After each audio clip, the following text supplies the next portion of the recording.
When you're running a business online today, digital marketing is, of course, an absolutely essential aspect. I would say that I'm a marketer and I'm passionate about it. But if you want to be as effective as possible, as quickly as possible online, you need to be marketing. And if you're not marketing using specific marketing tools for your different activities, then you're not as visible as you could be and you're not as scalable as you could be.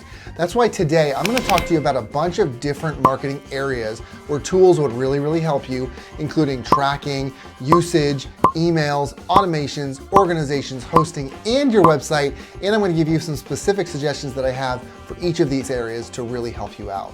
My name's Trent Kennelly. I'm a marketing strategist, and on this channel, I talk about all the things that you can do to improve your business through marketing, sales, and analytics. So if that sounds good to you and you're excited, make sure that you like this video, subscribe to my channel if you're into it, comment and let me know your favorite tool. I would love to know your favorite tool, even if it's something I don't mention. I love digging into new tools, and let's get started. Let me just give you a little bit of perspective about where I'm coming from with this guide here. Digital marketing without tools is like running in a pitch black room. You can't see in front of you, you can't predict your next moves, you can't stay organized, and you're likely to miss a lot of things.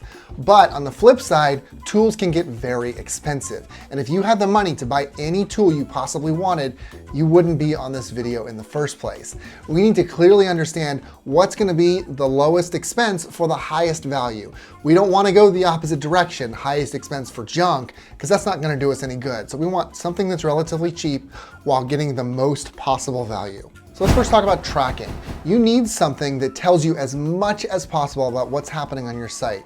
You're looking way beyond, are there visitors? Did 50 people come to my page today or did 100? You want to know what's happening on your site. How are people using your site? Are there pages that lose more people? Is there some hole in your funnel? Are they exiting where you don't expect them to? Is there something that's causing them not to make a purchase? And you can understand a lot of that by adding a tracking software to your page. Now, you can't ever get totally clear on this. You can check out this video to kind of understand what I'm talking about. Basically, the point is because your data is coming in from a lot of different sources, not all of those sources are giving you the same amount of information, and you're not going to always have a clear view on where people are coming from. You can just kind of get as close as possible, but having this data on your page is going to significantly help you one way or another to improve the page and improve your conversions. Google Analytics is what you're looking for here. So Google Analytics tracks the traffic that's coming into your website. Of course, that's what you would hope a tracking tool would do. It's also completely free, which is fantastic. So it really allows you to dig deep into what's happening on your website and how people are interacting with it. You can manipulate that data in a bunch of different ways, who your audience is, what they do on the site, where they exit, how engaged they are, what your bounce rate is like, how long people are staying on the page in general. You can even have your own specific event tracking. So that'll be like, if somebody adds to cart, then you can say, I want it identified here as an add to cart event. And then you can put those sorts of things into a funnel themselves so you can easily identify how that funnel flow is going. There's just a lot that you can do to get very detailed about tracking. Again, it's not going to be a foolproof method, but it really is going to help you to understand how your traffic is working on the aggregate and help you to figure out where to go to improve things. Next is usage tracking. So Google Analytics obviously has its limitations, and those limitations start where the website begins. I know that sounds a little weird, but Google Analytics is collecting data on the back end and they're providing you effectively numbers. What you also want to know is how are people actually using the site? You want to be able to find your broken buttons easily, identify your confusing copy, discover your odd formatting on certain devices. All that sort of stuff is really going to be a lot easier if you have a way to actually watch users interact with your site. I know that that sounds creepy. It's really not creepy because they're not giving any identifying information. You're just watching how people are moving around, how their mouse is moving, how they're clicking on buttons, whether they're exiting at a certain point, etc. So you want to understand that, and in concert, you want to understand on an aggregate level, how are people moving through my site using a heat map? How are they scrolling? Are they scrolling past a certain point? Are they clicking on this button or that button? If, for instance, you have a main CTA button that's getting a 0.04% conversion rate and you expect a 3 to 5% conversion rate, conversion meaning click in this case, then you would want to take a close look at that and understand exactly why people are not clicking on that. And you can get that answer by watching those videos of how people move through the page. Full Story is your best solution here. There are a lot of others that exist, but none of them are nearly as malleable as Full Story. This takes the ideas behind data manipulation that they also use on Google Analytics, and it uses them for a viewable system. You can segment your list. You can identify a specific page that all of the users you want to watch have visited, either by entry or by moving through the page. You can easily identify and filter the exact type of user that you want to use. Now, you're not going to be able to identify this specific person, but you are going to be able to identify the type of actions that they've taken on your page so that you can easily watch them walk through the page. So you're going to be able to see events, HTML that they interacted with, what device they're using, the geography, the time and date that they interacted with your page, etc. I've never ever seen a more detailed system than this, either for watching those pinpointed videos or for watching heat maps. It's really incredible. Next, email. So this is one of your most important marketing channels by a long shot. It has the highest conversion rate of any marketing channel by up to 30%. And I know that that sounds crazy because this sounds so old world, but I promise you, email is a highly effective method. So here's what you need out of an email marketing tool. The first thing is a client relationship management tool. I know that sounds crazy, but a client relationship management tool is just a system to keep all of your contacts easily sorted, to manage them properly, and to stay up to date with everything that's happening on your contacts. One way or another, you're going to need this. And so if you can combine this with your email system, then not only are you able to organize those contacts in one place, you're also able to market to them directly from that system, which saves you a lot of money and time and data loss in between two different systems. You also want automated emails. So people who are just signing up to your system should be getting a series of 5 or 10 emails, and you want to set that up as an automation because you want to be able to analyze where they are, whether they're making purchases, what moves they're making on your website, so that you can much more fine-tune these emails to get people to make that purchase. Once they've signed up to your list, that is as warm as they're probably ever going to get, so you really want to capitalize on that moment. You can check out this video for a little more information on automated emails. You also want deal flows. Deal flows help you understand where your prospect is and what needs to be done by setting up a Kanban style with cards that allow you to move your contact from one card to the next and keep abreast of kind of where they are in the cycle so that you can know how to push them properly. You want your system to be flexible with other systems. You always need to interact with other systems. You always need to get those systems to send information to your emailer or your emailer to send information to them because you want cohesive information everywhere. And if your system isn't flexible, especially if you're using it as your CRM, then you don't have a single area that has all of your information in it. And so that can be really frustrating. And finally, this goes without saying, but you need mass email capability to really be effective with mass emailing and your mass emailer. ActiveCampaign is the one you want to go with here. It is an amazing all-around system. There's so much to it. It's really robust, but also very simple to work with. They're very highly focused on deliverability, which is the measure of how many emails are actually getting into inboxes. So you can be sure that as long as you're behaving, check out this video on how to behave on email, they're going to be behaving and doing the best that they can to ensure that that deliverability is high as possible, okay? Their automations are also incredible. They can interact with any part of the system and even things that are outside of the system. You can track your user engagement using events. You can understand how people are doing with their emails, if they're opening them, if they're not opening them. You can sort them in real time. You can notify your salespeople to call your prospects. There's just so much that you can do with it. It is such a good system. I really highly advise that you check this one out. They're not free. The lowest plan I would advise you go with is the $49 a month plan, which is the bump up from the lowest one. And the reason for that is that you get Facebook custom audience exports with that. So you can automatically upload to a Facebook custom audience on a continual basis. You don't have to do an export and a re-upload. You can just keep that going all the time and just have a nice consistent flow of the customers that are going into your list. So it's really awesome. The next tool you want is a third-party automator. Systems most of the time are not talking to each other on their own. So you have two options when this happens. The first one is to hire a programmer to integrate things. The problem with this is that it takes a long time. The minute one of the systems makes a change to their API, which is the way that a user interacts with a company's system, you have to start all over with that integration to figure out whatever that change is. Sometimes those are really big changes, which can be very problematic, and there's always a potential for a lot of downtime. The other option is to use a third-party tool. So there are tools out there that are specifically designed to connect other systems together. For instance, maybe every time you have someone enter in their information on a form on your website, you want that information transferred to your ActiveCampaign.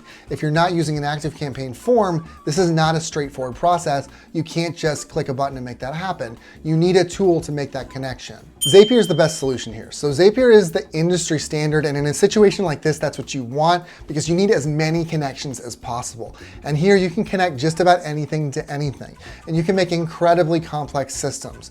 All you need to do is understand the basics of logic and how things should go together and whether there are any holes in a system, and you can make things that are just really, really complex very easily. It's kind of nice. So for instance, let's say that I want to update an ActiveCampaign automation when a call is booked with Kennelly, but I only want it to update if there's a certain condition that's met.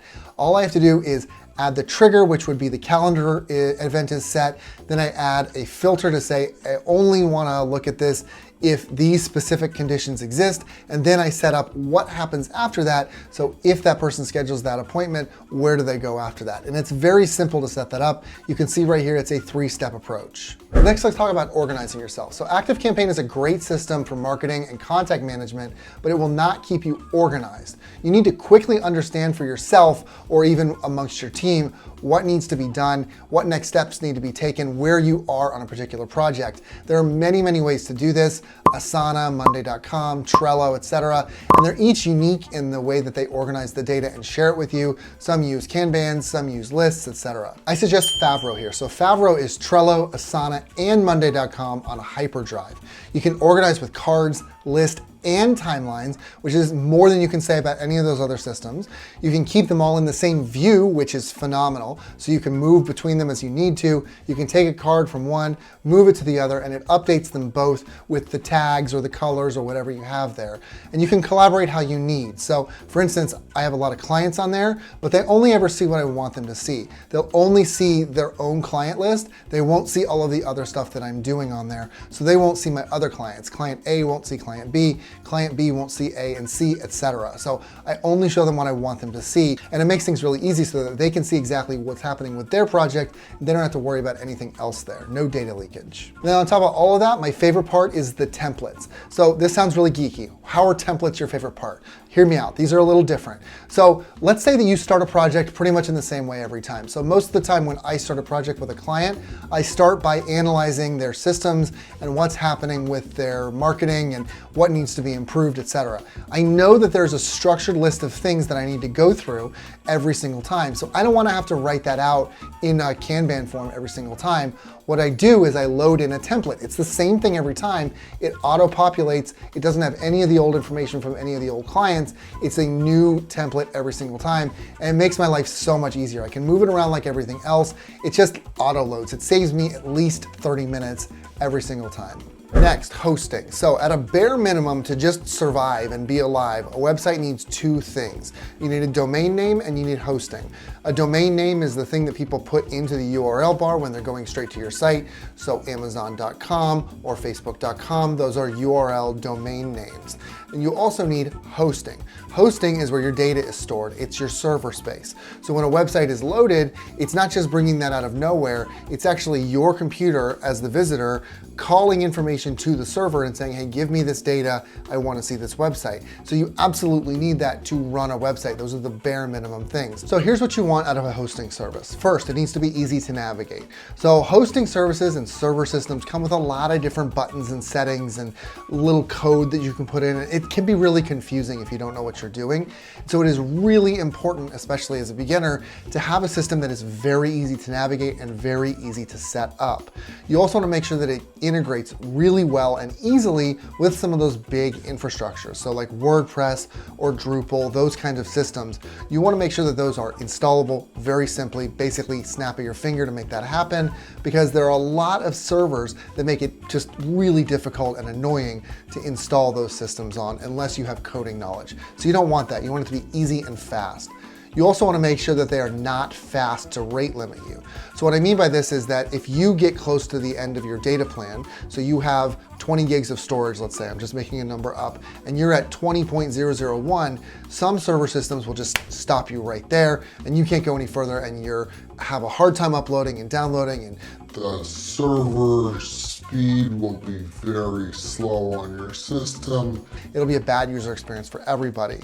Some will slowly do that because, of course, that's their business model, but they're also going to work with you about it at the same time to see what they can do to help you along. So that kind of leads me into my next point, which is that their customer service is actually there for customer service and not constantly trying to upsell you instead of fixing those problems. There are some server systems, some hosting services that are just constantly trying to upsell you. That is so annoying, and it really doesn't actually help your problem. You spend 30 minutes on a problem instead of 10 because they're trying to upsell you all the time. So that's super obnoxious. It's much better to have a system and a service that is very focused on the customer and very focused on getting that good customer experience instead of just looking for the next dollar sign.